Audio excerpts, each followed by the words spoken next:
If you look at different American cities and this progression that occurs as they become more lively, more livable, more successful, it is the residents that come first. 4,000 residents downtown and I think 40,000 jobs. So you've got this 10-to-1 jobs housing balance, which actually isn't that unusual. The closer you get to 1-to-1, the more lively the downtown will be and the more successful it will be. But what you find it isn't like the grocery store is going to come downtown on their own if there aren't a lot of people already living there. It won't be until there are considerably more, I would say, people living downtown within walking distance of a grocery store that you will see that happen. You certainly can't wait for it. You were born on third base in a sense because you've got a wonderful block structure. You've got these nice, small, 300-foot blocks, which mean that you have a good foundation for walkability. The smaller the blocks, generally the more walking you see and the more street life you see. Then you've got this amazing collection of historic buildings, better than most cities. Tons of great stuff from the Art Deco era, but other stuff as well that I think adds a lot of interest downtown and gives you character, so it makes you more of a unique place, which means a more attractive place. Most of the streets are carrying traffic which is speedier than you want to see. And that's principally a function of the design of the streets, how many lanes they are and what direction they're going in. You've already begun to revert your one-way system back to two-way.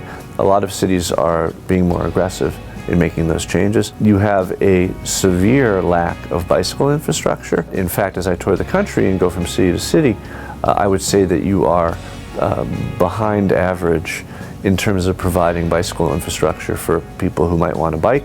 The experience we see in city after city is that biking population is a function principally of biking infrastructure. I think it's allocating money to demand. What we've seen is that people want to live downtown when the downtown can provide a truly urban environment.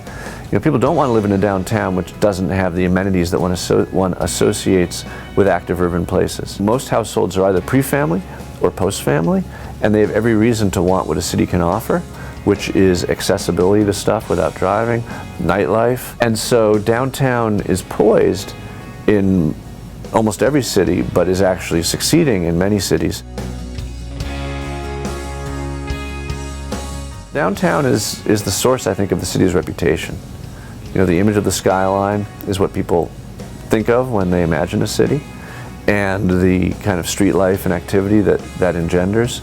I like to say that if the downtown's really thriving, that can be the rising tide that lifts all ships. In most cities, what you see is, you know, a small number of luxury units and a limited number of upper middle class units, but what isn't being provided at the clip at which it could be absorbed are the attainable units for younger people and working people. You've begun to be walkable, and people are choosing to walk in places. In all fairness, you have to take into account where in the country you are, your history, you know, the fact that this is a city that itself spreads for hundreds of miles, square miles, and the tradition, you know, as I've been told in Oklahoma City, you're not going to get the cowboy off of his horse, right, that you're coming from. But the fact is that many cities with similar traditions are becoming a lot more walkable, and you certainly have momentum in the right direction. You don't have to make the whole city walkable. You just have to connect the stuff that is good for walking.